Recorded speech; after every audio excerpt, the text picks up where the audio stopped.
Hi and welcome to the 7th boss in this AQ40 series, which will be Emperor Veclor and Emperor Vecnilash, also known as the Twin Emperors. Now, before we go into the tactics, something notable about this fight is that this is the first time in raid history you'll be using a Warlock tank on one of the bosses. This will be on Emperor Veclor. The reason for this is that Emperor Veclor is a spellcaster that if you stand in melee range of him, he will use Arcane Explosion to push you away, similar to that of Prophet Scarum if there are more than 4 people stood next to him. But he's also immune to all physical, so it's impossible to tank him as a warrior, seeing as you only have physical damage to deal with. You can trigger stuff like on hit effects, etc., but not enough to tank him. So you'll be using a Warlock tank for this. Mainly a Warlock tank because they have natural shadow resistance with demon skin armor, and they have natural threat generating abilities such as Searing Pain. So a Warlock will be tanking Veclor on the left side to begin with, and later on the right hand side. I'll tell you in a second why.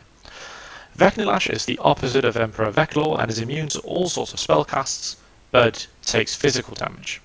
So he'll be tanked by a warrior or a druid tank. Now you'll be tanking Vecnilash to begin with over on this right hand side near this torch. The tank will be facing the wall, or will be stood near the wall with the Vecnilash facing the wall. It will be a similar story over here on the left hand side where you want to be tanking Veclor near this skull, with the Warlock tank standing around where the diamond is positioned now at the foot of the stairs. Everyone else will be stood in between. Emperor Veclor has an ability where he punts the tank tanking him, so it's a small knockback or a small knock up in the air, so he moves around a little bit. Similar to the displacement that Veclor has if someone is too close to him. This is, however, a necessary evil, so you just need to deal with that. Every 90 seconds, I believe it is, Veclor and Vecnilash will swap places. So this means that you have to get in position for this to happen.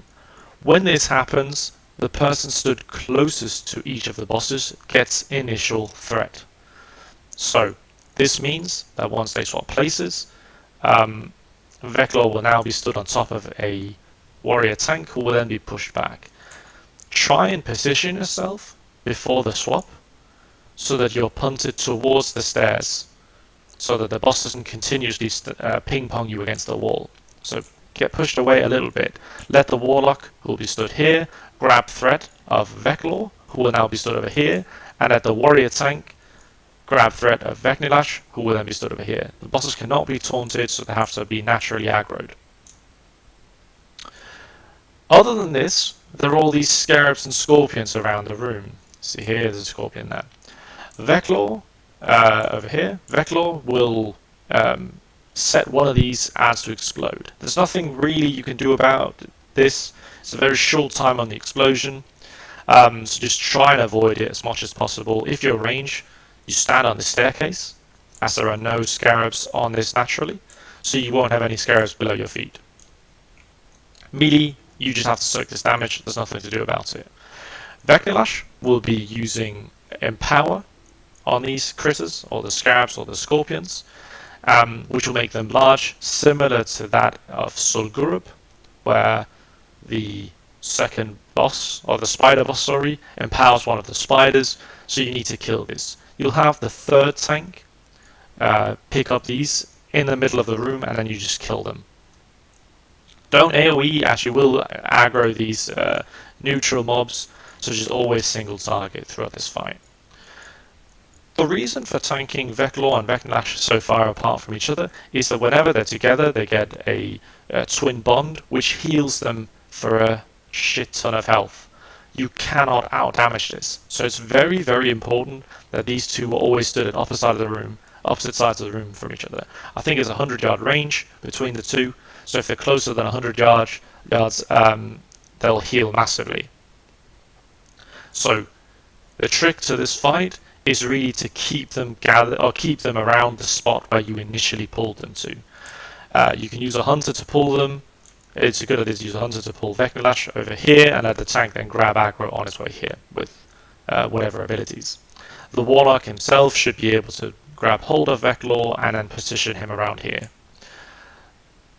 The main trick about this boss is the swapping that happens every 90 seconds or so. You want to be moving to the opposite side if you're melee before the swap comes in. So when there's 5 seconds left of the swap, you start moving to the other side to make sure that you don't grab threat of Veclor or Vectorlash, who's now stood in a new position. So this is incredibly important. I can't show you the tanking here as I'm only one person. This is done in retail, but I will show you the initial pull of this and the empower ability of the Scarabs and Scorpions. So I go up to pull Veclor, and you'll see here we go, he pushes me away, and this is a pretty far pushback.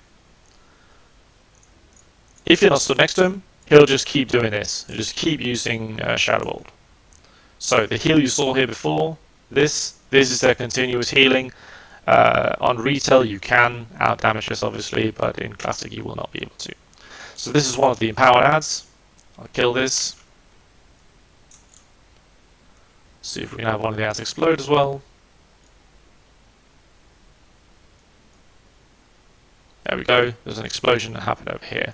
So it just targets a random minion and explodes, so you can't really control it. So keep the two bosses away from each other. So one over this torch, another one over this, and try and position it as best as possible. This is all about keeping them in that position. They share a health pool, so you don't have to worry about who you're damaging. They die at the same time. Other than that, tank the bosses, get some loot.